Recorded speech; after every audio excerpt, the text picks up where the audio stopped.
ಎಲ್ರಿಗೂ ನಮಸ್ಕಾರ. ನೀವು ನೋಡ್ತಾ ಇದ್ದೀರಾ ಟಿವಿ ವಿಕ್ರಮ. ನಾನು Mumtaz Abdul Neladka. PM is compromised. ವೀಕ್ಷಕರ, AI ಸಮ್ಮಿಟ್ ವೇದಿಕೆಯಲ್ಲಿ PM ಈಸ್ ಕಾಂಪ್ರಮೈಸ್ಡ್ ಅಂತ ಕೂಗಿದಂಥವ್ರು ಯಾರು? ಆದರೆ ನಿಜವಾಗ್ಲೂ ಕಾಂಪ್ರಮೈಸ್ ಆಗಿರೋರು ಯಾರು ಅಂತ ಪ್ರಶ್ನೆ ಕೇಳಬೇಕಲ್ವಾ? ದೇಶದ ಹಿತಾಸಕ್ತಿ, ವಿದೇಶಿ ಸಂಪರ್ಕ, ಸೀಕ್ರೆಟ್ ಟ್ರಿಪ್, ಸೀಕ್ರೆಟ್ ಭೇಟಿ ಇವೆಲ್ಲವೂ ಸೇರಿದಾಗ ಯಾವ ಚಿತ್ರಣ ನಿಮಗೆ ಸಿಗುತ್ತೆ? ಎಸ್, ಇವತ್ತು ಆ ಪ್ರಶ್ನೆಗಳಿಗೆ ಉತ್ತರ ಹುಡುಕುವಂತಹ ಸಮಯ ಬಂದಿದೆ. ಹುಡುಕೋಣ.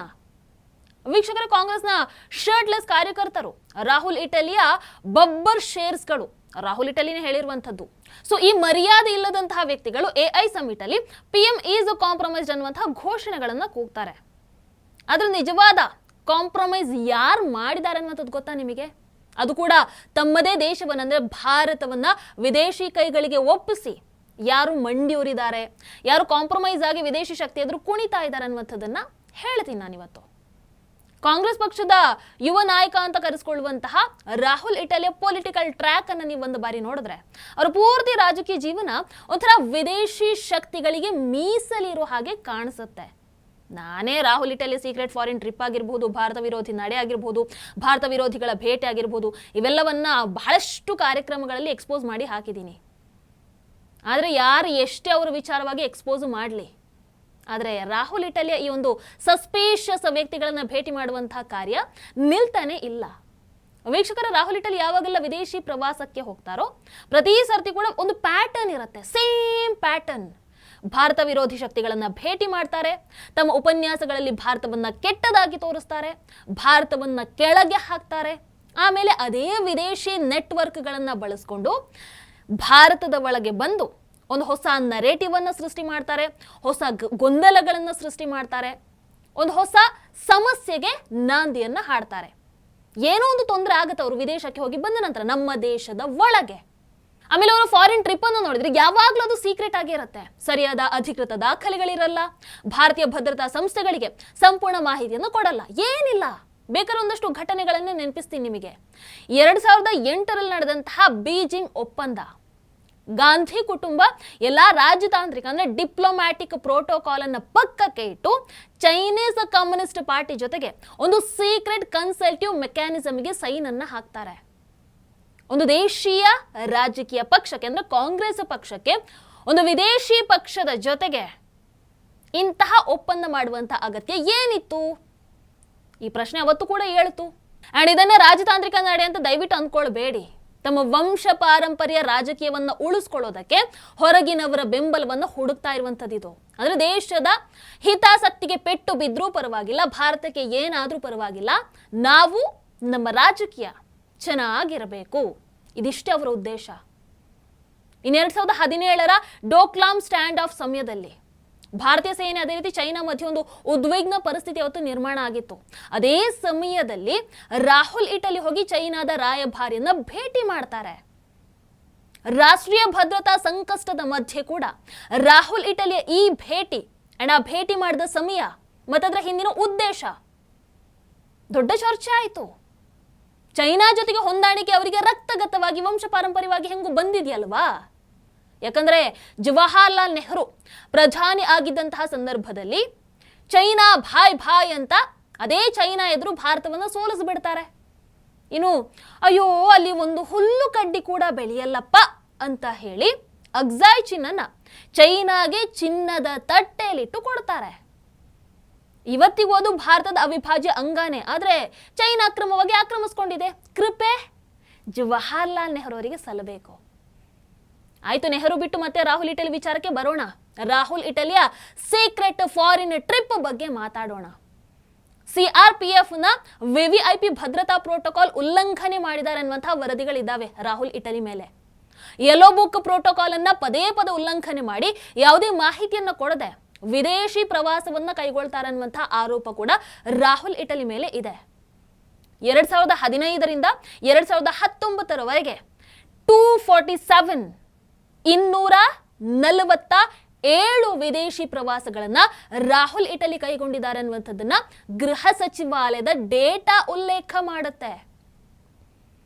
ಇನ್ನು ಡಿಸೆಂಬರ್ 2023ರಿಂದ ಸೆಪ್ಟೆಂಬರ್ 2024ರ ಒಳಗೆ ಇಟಲಿ ಆಗಿರಬಹುದು, Vietnam, Dubai, Qatar, London, Malaysia ಈ ದೇಶಗಳಿಗೆ ಪ್ರವಾಸಗಳನ್ನ ಕೂಡ ಮಾಡಿದ್ದಾರೆ. ಅಂದ್ರೆ ಯಾವುದೇ ಪೂರ್ವ ಮಾಹಿತಿಯನ್ನು ಕೊಡದೆ ಅವರು ಹೋಗಿದ್ದಾರೆ. ಇನ್ನು ವಿದೇಶಕ್ಕೆ ಹೋದ ನಂತರ ಅವರ ಭೇಟಿಗಳ ಲಿಸ್ಟ್ ಅನ್ನು ನೋಡಿದ್ರೆ ಎಲ್ಲ ಭಾರತ ವಿರೋಧಿ ಚಟುವಟಿಕೆಗಳಿಗೆ ಸಂಬಂಧಪಟ್ಟಂತಹ ವ್ಯಕ್ತಿಗಳ ಹೆಸರೇ ನಮಗೆ ಇಲ್ಲಿ ಕಾಣಿಸುವಂಥದ್ದು. ಡಿಸೆಂಬರ್ 2025ರಲ್ಲಿ ಜರ್ಮನಿಯಲ್ಲಿ ಕಾರ್ನೆಲಿಯಾ ವಾಲ್ ಅವರನ್ನ ಭೇಟಿ ಮಾಡ್ತಾರೆ. ಕಾರ್ನೆಲಿಯಾ ವಾಲ್ ಅದೇ ರೀತಿ ಜಾರ್ಜ್ ಸೋರೋಸ್ ಇವರ ಸಂಪರ್ಕದ ಬಗ್ಗೆ ಆರೋಪ ಇದೆ. ಇನ್ನು ಸೋರೋಸ್ ಫಂಡಿಂಗ್ ಬಗ್ಗೆ ಭಾರತದಲ್ಲಿ ಇಡಿ ತನಿಖೆ ನಡೆಸ್ತಾ ಇದೆ. ಏಪ್ರಿಲ್ 10ನೇ ತಾರೀಕಿಗೆ ಸುಮಾರು 300 ಕೋಟಿ ರೂಪಾಯಿ ವಿದೇಶಿ ಹಣ ಪತ್ತೆ ಆಗಿದೆ ಅನ್ನುವಂತಹ ವರದಿ ಕೂಡ ಬಂದಿದೆ. ಈ ಹಣ FCRA ಉಲ್ಲಂಘನೆ ಆರೋಪಗಳ ಜೊತೆಗೆ ಸೋರೋಸ್ ರಿಲೇಟೆಡ್ ಸಂಸ್ಥೆಗಳವರೆಗೆ ಹೋಗಿದೆ ಅಂತ ಕೂಡ ಹೇಳಲಾಗುತ್ತೆ. ಓಪನ್ ಸೊಸೈಟಿ ಇನ್ಸ್ಟಿಟ್ಯೂಟ್ನಿಂದ ಮಾರಿಷಸ್ ಮೂಲಕ ಬೆಂಗಳೂರು ಆಧಾರಿತ ಒಂದಷ್ಟು ಸಂಸ್ಥೆಗಳಿಗೆ ಹಣ ವರ್ಗಾವಣೆ ಆಗಿದೆ. ಇಲ್ಲಿ ಒಂದಷ್ಟು ಅಗತ್ಯ ಅನುಮತಿಗಳನ್ನು ಕೂಡ ಮೀರಿ NGOಗಳು ಅದೇ ರೀತಿ ಖಾಸಗಿ ಸಂಸ್ಥೆಗಳಿಗೆ ಹಣವನ್ನ ನೀಡಲಾಗಿದೆ ಅನ್ನುವಂತಹ ಆರೋಪ ಇದೆ. ಅಂಡ್ ರಾಹುಲ್ ಇಟಲಿ ಅದೇ ರೀತಿ ಸೋರೋಸ್ ಸಂಪರ್ಕದ ಬಗ್ಗೆ ಓಪನ್ ಆಗಿ ಅಂದ್ರೆ ಇನ್ನು ಬಿಡಿಸಿ ಹೇಳಬೇಕಾದಂತ ಅವಶ್ಯಕತೆ ಇಲ್ಲ ಅಂತ ಅಂದುಕೊಳ್ಳುತ್ತೀನಿ. ಇನ್ನು ಭಾರತ ಜೋಡೋ ಯಾತ್ರೆ ಸಂದರ್ಭದಲ್ಲಿ ಓಪನ್ ಸೊಸೈಟಿ ಫೌಂಡೇಶನ್ಗೆ ಸಂಬಂಧಪಟ್ಟಂತಹ ಸಲೀಲ್ ಶೆಟ್ಟಿ ಜೊತೆಗೆ ರಾಹುಲ್ ಇಟಲಿ ಪಬ್ಲಿಕ್ ಆಗಿ ಕಾಣಿಸ್ಕೊಳ್ತಾರೆ. 2023ರಲ್ಲಿ ಲಡಾಖ್ನ ವೆರಿ ಸೆನ್ಸಿಟಿವ್ ಪ್ಲೇಸ್ ಸಾಂಗೋ ಪ್ರದೇಶದಲ್ಲಿ ರಾಹುಲ್ ಇಟಲಿ ಬೈಕ್ ರೈಡ್ ಮಾಡ್ತಾರೆ. ಆಗ ಅವ್ರ ಜೊತೆಗೆ ಶಕೀರ್ ಮಿರಾಲಿ, ಸಾಧಿಕ್ ಇರ್ಫಾನ್ ಅದೇ ರೀತಿ ಲ್ಯೂಗಿ ವಿನ್ಸಿ ಕೂಡ ಇರ್ತಾರೆ. ಇಲ್ಲಿ ಶಕೀರ್ ಮಿರಾಲಿಯ ಹೆಸರು ಇಡೀ ತನಿಖೆಯಲ್ಲಿರುವಂತಹ ಒಂದಷ್ಟು ಕಂಪನಿಗಳ ಜೊತೆಗೆ ಲಿಂಕ್ ಇದೆ ಅನ್ನುವಂತಹ ಆರೋಪ ಕೂಡ ಕೇಳಿ ಬರ್ತಾ ಇದೆ. ಇನ್ನು ಸೆಪ್ಟೆಂಬರ್ 2024ರಲ್ಲಿ ಅಮೆರಿಕ ಭೇಟಿ ಸಂದರ್ಭದಲ್ಲಿ ಇಲ್ಹಾನ್ ಉಮರ್ನನ್ನ ಭೇಟಿ ಮಾಡ್ತಾರೆ ರಾಹುಲ್ ಇಟಲಿ. ಆಕೆ ಯಾರು? ಆರ್ಟಿಕಲ್ 370 ರದ್ದು ಮಾಡಿದನ್ನ ವಿರೋಧ ಮಾಡ್ತಾಳೆ. ಪಾಕಿಸ್ತಾನ ಸ್ಪಾನ್ಸರ್ಡ್ POK ವಿರುದ್ಧ ಮಾತನಾಡ್ತಾಳೆ. ಇನ್ನು ವಾಷಿಂಗ್ಟನ್ ನಲ್ಲಿ ರಾಹುಲ್ ಇಟಲಿ ಸುನಿತಾ ವಿಶ್ವನಾಥ್ ಅದೇ ರೀತಿ ಇಂಡಿಯನ್ ಅಮೆರಿಕನ್ ಮುಸ್ಲಿಂ ಕೌನ್ಸಿಲ್ ಜೊತೆಗೆ ಸಂವಾದವನ್ನ ಕೂಡ ನಡೆಸ್ತಾರೆ. ಪಾಕಿಸ್ತಾನದ ಒಂದಷ್ಟು ಮಾಧ್ಯಮಗಳು ಈ ಭೇಟಿಯನ್ನ ಸೋರೋಸ್ ರಿಲೇಟೆಡ್ ಅಂತ ಕೂಡ ಹೇಳಿದ್ರು. ಒಂದಷ್ಟು ಫಂಡಿಂಗಿಗೆ ರಿಲೇಟೆಡ್ ಆಗಿರುವಂಥದ್ದು. ಹಾಗಾಗಿ ಈ ಎಲ್ಲ ಘಟನೆಗಳನ್ನ ಒಟ್ಟಾಗಿ ನೋಡಿದ್ರೆ ಇದು ಕೇವಲ ಒಂದೊಂದು ಘಟನೆ ಮಾತ್ರ ಅಲ್ಲ, ಇದು ಒಂದು ಪ್ಯಾಟರ್ನ್ ರಾಹುಲ್ ಇಟಲಿ ಅದು. ಅಂಡ್ ಇದು ಕೇವಲ ಒಬ್ಬ ಪಕ್ಷದ ನಾಯಕ, ವಿರೋಧ ಪಕ್ಷದ ನಾಯಕ ಅಂತ ಅನ್ನಿಸ್ಕೊಂಡಿರುವಂತಹ ರಾಹುಲ್ ಇಟಲಿಯ ವಿಶ್ವಾಸಾರ್ಹತೆ ಪ್ರಶ್ನೆ ಮಾತ್ರ ಅಲ್ಲ, ನಮ್ಮ ಭಾರತದ ಪ್ರಶ್ನೆ, ಭಾರತದ ಜಾಗತಿಕ ಗೌರವಕ್ಕೆ ಪರಿಣಾಮ ಉಂಟು ಮಾಡ್ತಾ ಇರೋದ್ರ ಪ್ರಶ್ನೆ, ಭಾರತದ ಮರ್ಯಾದೆಯನ್ನ ವಿದೇಶಕ್ಕೆ ಹೋಗಿ ತೆಗಿತಾ ಇದ್ದಾರಲ್ವಾ ರಾಹುಲ್ ಇಟಲಿ, ಅದರ ಪ್ರಶ್ನೆ. ರಾಹುಲ್ ಇಟಲಿ ಅವರೇ, ಈಗ ಹೇಳಿ, ಕಾಂಪ್ರಮೈಸ್ ಆಗಿರುವಂಥದ್ದು ಯಾರು? ಮೋದಿಜಿಯವರ ಅಥವಾ ರಾಹುಲ್ ಇಟಲಿನ?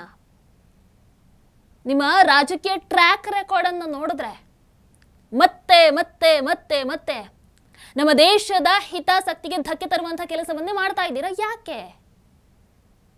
ಯಾರ ಜೊತೆ ಕಾಂಪ್ರಮೈಸ್ ಆಗಿದ್ದೀರಾ?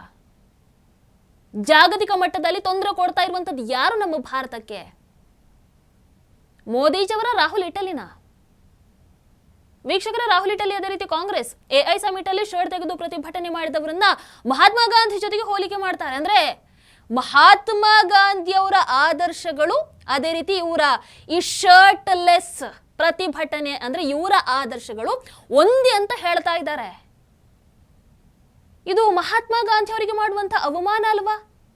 ಮೊದಲು ಸಂವಿಧಾನ ಸಂವಿಧಾನ ಸಂವಿಧಾನ ಅಂತ ಹೇಳಿ ಸಂವಿಧಾನ ಶಿಲ್ಪಿ ಬಾಬಾ ಸಾಹೇಬ್ ಅಂಬೇಡ್ಕರ್ ಅವರಿಗೆ ಅವಮಾನವನ್ನ ಮಾಡಿದ್ರು ಬಹಳಷ್ಟು ಸಂದರ್ಭಗಳಲ್ಲಿ. ಈಗ ನೋಡಿದ್ರೆ ಮಹಾತ್ಮ ಗಾಂಧಿ ಅವರನ್ನ ಕೂಡ ಬಿಡ್ತಾ ಇಲ್ಲ, ಅವರಿಗೂ ಅವಮಾನವನ್ನ ಮಾಡ್ತಾ ಇದ್ದಾರೆ. ಆಮೇಲೆ ಮೋದಿಜಿಯವರನ್ನ ವಿರೋಧ ಮಾಡೋ ಬರದಲ್ಲಿ ಬಿಡಿ, ದೇಶ ವಿರೋಧಿಗಳಾಗ್ಬಿಟ್ಟಿದ್ದಾರೆ. ಅವರ ದೇಶದ್ರೋಹಿ ಮನಸ್ಥಿತಿ ಪ್ರತಿ ಸಂದರ್ಭದಲ್ಲೂ ಕೂಡ ಹೊರ ಹಾಕ್ತಾನೆ ಇದ್ದಾರೆ, ಅಥವಾ ಆ ಮೂಲಕ ಹೊರಗೆ ಬರ್ತಾ ಇದೆಯೋ ಗೊತ್ತಿಲ್ಲ. ಹಾಗಾಗಿ ಇಲ್ಲಿ ಕಾಂಪ್ರಮೈಸ್ ಆಗಿದ್ದು ಯಾರು? ಪ್ರಧಾನಮಂತ್ರಿ ಮೋದಿಜಿಯವರನ್ನ ಟೀಕೆ ಮಾಡೋದು ಸುಲಭ, ಆದರೆ ದೇಶದ ಹಿತಾಸಕ್ತಿಯ ಮುಂದೆ ನಿಲ್ಲುವಂತಹ ಧೈರ್ಯ ಯಾರಿಗಿದೆ? ರಾಜಕೀಯ ಲಾಭಕ್ಕೋಸ್ಕರ ದೇಶದ ಗೌರವವನ್ನ ಪಣಕ್ಕಿಡೋದು ನಾಯಕತ್ವನ? ತೀರ್ಮಾನ ನಿಮ್ಮದು ವೀಕ್ಷಕರೇ. ದೇಶ ಮೊದಲ ಅಥವಾ ರಾಜಕೀಯ ಮೊದಲ ರಾಹುಲ್ ಇಟಲಿ ಅವರಿಗಿರೋ ಹಾಗೆ? ನಿಮ್ಮ ಅನಿಸಿಕೆಯನ್ನು ಕಮೆಂಟ್ ಮಾಡಿ. ಟಿವಿ ವಿಕ್ರಮ, ದೇಶ ನಿಮ್ಮ ಕೈಯಲ್ಲಿ. ಈ ಕಾರ್ಯಕ್ರಮ ನಿಮಗೆ ಇಷ್ಟ ಆಗಿದ್ದಲ್ಲಿ ಲೈಕ್, ಶೇರ್ ಹಾಗೂ ಕಮೆಂಟ್ ಮಾಡಿ. ಟಿವಿ ವಿಕ್ರಮದ ಕಾರ್ಯಕ್ರಮಗಳನ್ನು ನಿರಂತರವಾಗಿ ವೀಕ್ಷಿಸಲು ಸಬ್ಸ್ಕ್ರೈಬ್ ಮಾಡಿ, ಬೆಲ್ ಐಕನ್ ಒತ್ತಿ.